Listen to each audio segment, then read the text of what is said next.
back for worksheet number 1, problem number 4, which says, how many grams of copper 2 would you need to completely react with 4 grams of silver nitrate dissolved in water?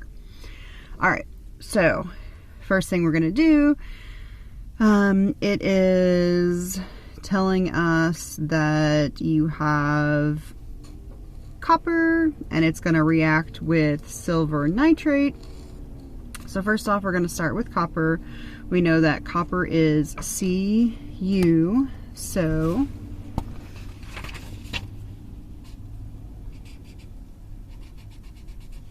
I totally just dried my marker out in the window. Don't leave your markers in the window. All right. So we have copper.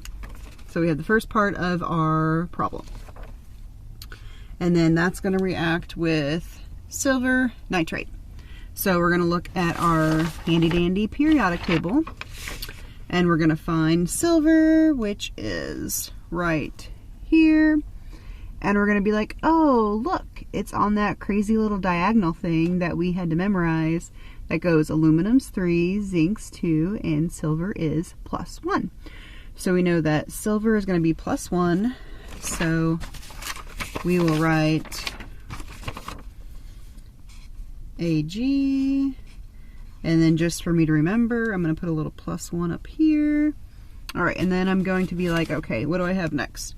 And that is, so it's silver nitrate. So I haven't memorized those, so I'm going to go to the handy dandy sheet over here and look for silver nitrate, or for, sorry, nitrate. Looking for the ends, and nitrate. Dun,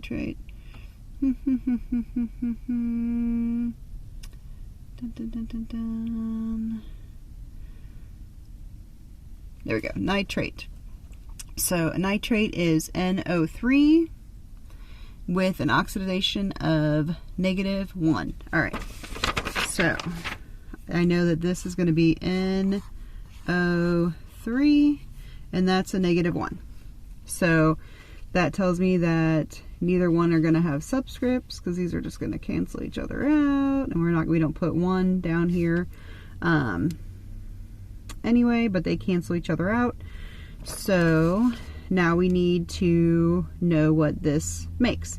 Well, we know we have a single element and a compound, so we know that this is going to be a single replacement reaction, and we know that copper is a metal and that silver is a metal by looking at our periodic chart. They're both on this side of this little line that separates the metals and the nonmetals. So we know that copper's on this side and that silver's on this side. So we know that copper is replacing silver. And then again, we go to our handy dandy solubility chart. I don't imagine that he's going to give you any of them that don't decompose or don't create, because he's wanting you to do a math problem. But I would double check just to make sure he tries to throw a curveball in there. There hasn't been any on the worksheet that hasn't been where it would replace, but I would still check.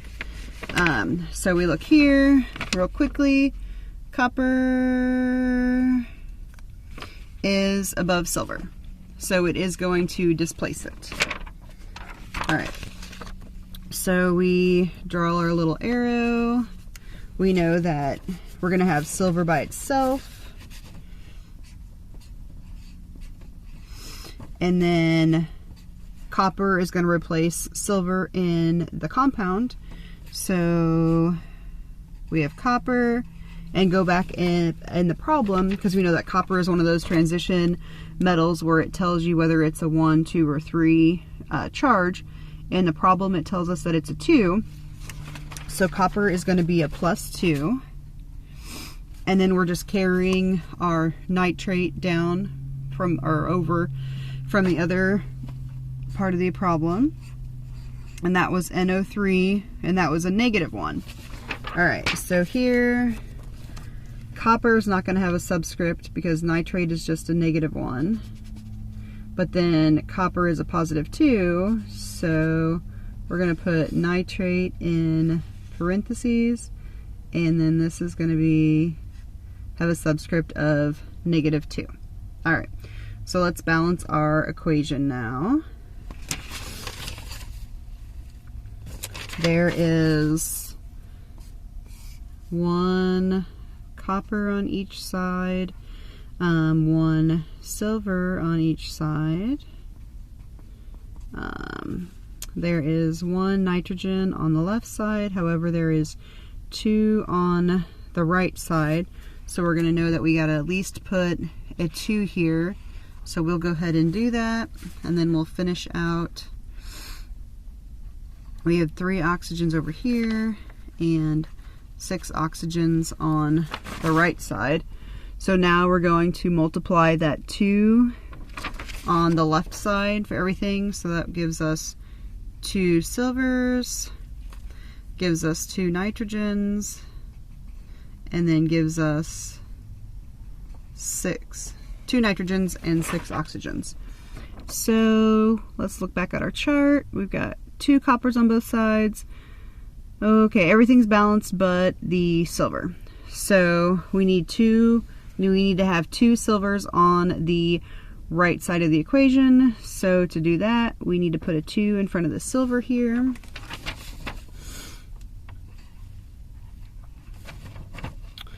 Let's multiply that.